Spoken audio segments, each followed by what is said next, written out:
திருமாவளவன் பதவி ஆசைப்பட்டு எம்பி பதவியை விட்டுவிட்டு எம்எல்ஏவுக்கு நிற்கப் போகிறார். கூட்டணி ஆட்சிக்கு முயற்சிக்க போகிறார்.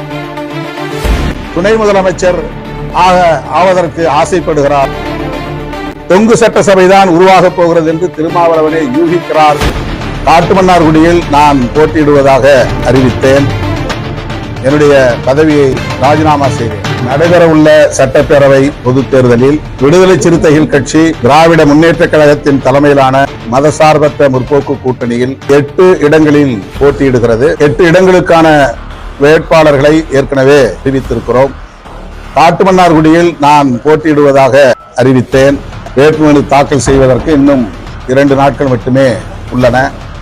நாடாளுமன்ற உறுப்பினராக நான் 2 ஆண்டுகளை முடித்திருக்கிறேன். இன்னும் 3 ஆண்டுகள் உள்ளன. என்றாலும் நான் சட்டப்பேரவைக்கு செல்ல வேண்டும் என்று விரும்பினேன்.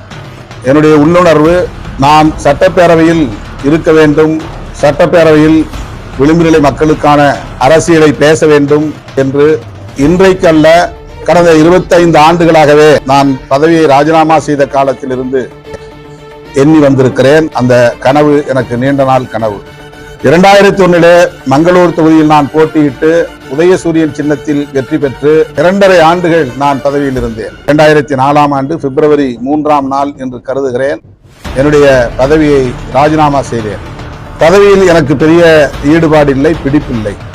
முதலாக நான் சட்டமன்ற உறுப்பினராக வெற்றி பெற்றும் சட்டமன்ற உறுப்பினர் பதவியை மிக இலகுவாக நான் உதறிவிட்டு வெளியே வந்தேன். 2006ஆம் ஆண்டு அதிமுக கூட்டணியிலே தமிழ்நாட்டில் 9 இடங்களும் பாண்டிச்சேரியில் 1 இடமும் என 10 இடங்களை பெற்று போட்டியிட்டோம் மணி சின்னத்திலே. அப்போது நான் மங்களூர் தொகுதியிலேயே மீண்டும் போட்டியிடுவது என்று முடிவெடுத்திருந்தேன். ஏனென்றால் நான் போட்டியிட்டு வென்ற தொகுதி. 2.5 ஆண்டுகளில் பதவியை நான் துறந்த நிலையிலே மீண்டும் அதே தொகுதியில் நான் போட்டியிட வேண்டும் என்று விரும்பினேன். கடைசி நேரத்தில் கட்சியில் என்னோடு களத்தில் நின்ற முன்னணி பொறுப்பாளர் எனக்கு கடலூர் மாவட்டத்தில் ஏதேனும் ஒரு தொகுதி வேண்டும் என்று கேட்டுக்கொண்டார். காட்டுமன்னார்குடியில் நீங்கள் நின்றால் எனக்கு மங்களூர் வேண்டும், மங்களூரில் நின்றால் எனக்கு காட்டுமன்னார்குடி வேண்டும் என்று கேட்டார். என்னை நம்பி வந்த நிலையில் அன்றைக்கு பெரிய போட்டி இல்லை.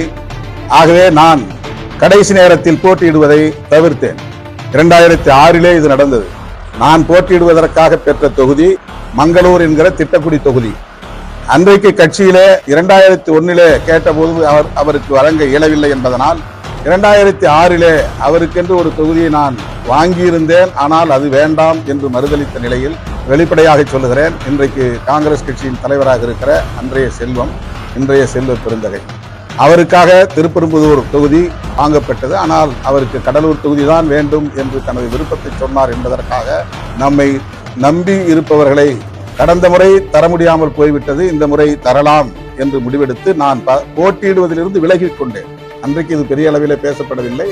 அப்போது சமூக ஊடகங்கள் இல்லை. ஒரு இடம் கிடைத்தாலும் நாம் தான் போட்டியிட வேண்டும் என்று விரும்புகிறவர்கள் உள்ள அரசியல் களத்தில் நான் போட்டியிடுவதற்காக நானே கேட்டு பெற்ற தொகுதியை நான் போட்டியிடாமல் தவிர்த்து கட்சியில் ஒருவருக்கு வழங்கிய வரலாறு உண்டு. பதவியில் எனக்கு பெரிய பிடிப்பில்லை என்பதற்கு இதுவும் ஒரு சான்று. சட்டமன்ற உறுப்பினர் பதவியை ராஜினாமா செய்தேன். சட்டமன்ற உறுப்பினர் பதவிக்கான தொகுதியில் போட்டியிடுகிற வாய்ப்பையும் தவிர்த்தேன்.